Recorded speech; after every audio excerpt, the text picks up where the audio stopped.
안녕하세요. 저 머스트비테크의 차전 대표입니다. 담보 상품이 부실이 나면 어떻게 처리가 되는지 처리 절차에 대해서 이제 여쭤보셨어요. 담보 상품이 부실이 생기거나 디폴트가 났을 때 어떻게 처리되는지 처리 절차에 대해서 말씀을 드리겠습니다. 처리 방법은 참 여러 가지가 있어요. 이제 그 중에 이제 우리가 이제 알고 있는 것 중에 하나가 뭐냐면 저희가 이제 담보로 잡힌 상품을 이제 매각을 하는 거죠. 그래서 이제 매각을 하고 받은 금액을 이제 투자자들한테 이제 원금에 대한 부분을 이제 보존하는 방식. 그래서 업체마다 대부분 안전장치를 다 걸어놨습니다. 그래서 제가 이 전에도 이제 한번 말씀을 드렸듯이 큰 업체들은 요즘 이제 보험회사랑 이제 계약을 해가지고 실제 이 담보 상품이 부실이 났을 때 보험회사가 보존을 해주는, 예전에는 P2P 케어 보험이라고 있었어요. 근데 지금은 그 케어 보험이 없어진 걸로 알고 있습니다. 온톱으로 넘어오면서. 근데 이제 개별 이제 회사들이 이제 보험회사랑 이제 협약을 해가지고 지금 진행하는 걸로 알고 있어요. 그래서 아마 추후에는 이제 보험회사들이 이제 이런 상품들을 만들어서 아마 온톱 업체들한테 공급을 하지 않을까 생각이 되는데, 지금은 그렇게 이제 많이 하고 있지는 않은 걸로 알고 있습니다. 그래서 안전장치의 이제 일환으로 담보에 대한 부분들을 매각을 통해서 저희가 이제 보존을 하는 경우가 있죠. 그래서 절차는 이렇게 됩니다. 저희가 이제 투자 상품을 만약에 이제 취급을 한다 그러면 대출자를 만나겠죠. 그럼 대출자가 이제 담보로 맡긴 부동산이든 동산이든 담보를 저희가 이제 보고 가치를 평가하겠죠. 그래서 이 가치에 이 평가한 금액만큼 저희가 이제 매입 합약을 하는 겁니다. 그래서 나중에 이제 디폴트가 나면 이 금액으로 우리가 보상을 해주겠다. 요렇게 하고 이제 대출자하고 이제 계약을 하고 그 다음에 이제 저희가 상품을 올리겠죠. 그럼 투자자들은 이제 상품에 있는 내용 중에 안전장치에 대한 부분들을 좀 꼼꼼히 읽어보시면 요 내용이 있을 거예요. 그래서 나중에 이제 디폴트가 나면 확약된 내용 절차에 맞게끔 그 매각을 합니다. 그래서 이 매각을 날짜가 있어요. 언제까지 이제 매각을 할 거다. 그래서 이게 뭐 진짜 이제 뭐 이 상품을 어디에 뭐 이렇게 올려놔서 이제 팔 수도 있지만 대부분 이제 그 매각 업체가 갖고 있는 돈으로 일단 먼저 선 매각을 하고 그 다음에 그 돈을 주고 그 다음에 이제 자기네들이 뭐 그걸 팔든지 보유하든지 뭐 이런 부분들은 이제 본인들이 이제 알아서 하는 거고. 그래서 이렇게 지금 진행되는 절차가 저희가 아까 말씀드렸던 손실이 나면 이제 어떻게 이제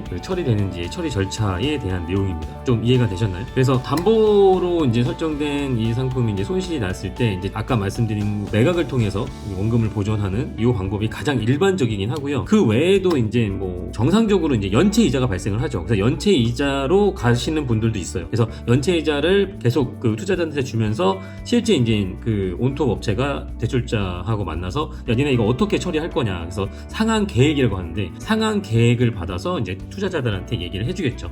그럼 투자자들은 그 계획에 맞게끔 기다려야 돼요. 어쩔 수 없어요. 그래서 뭐 이거는 사실 온투업에서만 발생하는 게 아니라 뭐 모든 금융권에서는 다 발생할 수 있는 일입니다. 왜냐면 뭐 여러분도 아시겠지만 뭐 카드도 저희가 이제 사용하다가 연체될 수도 있잖아요. 그리고 론을 사용하다가 연체될 수 있고, 근데 그렇다고 해서 은행이 잘못됐고 카드사가 잘못되고 이렇게 얘기 안 하시잖아요. 그러니까 당연히 있을 수 있는 일이니까. 그래서 뭐 연체가 발생하면 연체 이자를 내는 거고, 연체 이자를 계속 하는데 연체 이자도 못 낸다 그러면 이제 그거에 맞게끔 제재가 들어가겠죠. 그래서 뭐 부동산 상품 같은 경우는 아까 말씀드린 대부분 매각을 합니다. 매각을 해가지고 이제 원금을 빨리 회수를 해가지고 저희가 이제 투자자한테 돌려주고. 근데 뭐 예를 들어서 그 매각을 하기 싫다 대출자가 그러면 이제 뭐 본인이 이제 증거금이라 해가지고 이제 돈을 좀 이렇게 밀어 넣겠죠. 그래서 이제 어느 정도 이제 투자자들하고 좀 이렇게 협의를 보는 부분들도 있습니다. 그래서 이제 투자자들이 또 다 익스큐즈를 해주면 뭐 조금 그래도 연체가 되더라도 좀 봐주는 거죠. 그래서 어쨌든 온투 업체의 역할이 되게 중요합니다. 손실이 발생을 했을 때 어떻게 빨리 그리고 이제 투자자들이 불안하지 않게 처리를 해주는가가 온투 업체의 경쟁력이고, 온투 업체가 저희가 성장할 수 있는 하나의 요소이기도 하죠. 그래서 대부분 업체들이 이 부분을 굉장히 많이 신경 쓰고 있습니다. 그래서 이제 내부적으로 이제 리스크 해지하는 직원들도 이제 뽑아놓고 이거를 해지할 수 있게끔 관련사들하고도 많이 협조도 하고 같이 협약도 맺고 안전장치도 굉장히 많이 걸어놓고 있습니다.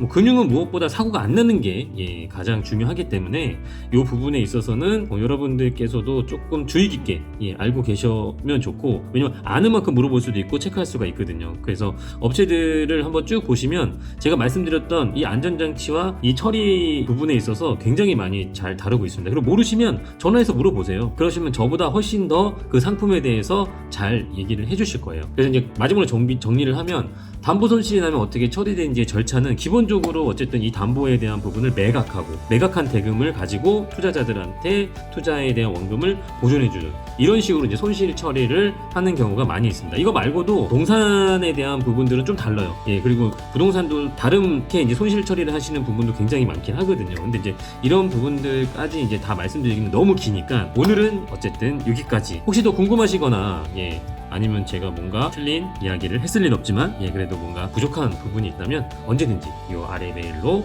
문의를 주십시오. 그럼 제가 바로바로 최대한 빨리 대답을 해드리겠습니다. 자, 그럼 오늘도 성투하시고요. 다음에 봐요. 안녕.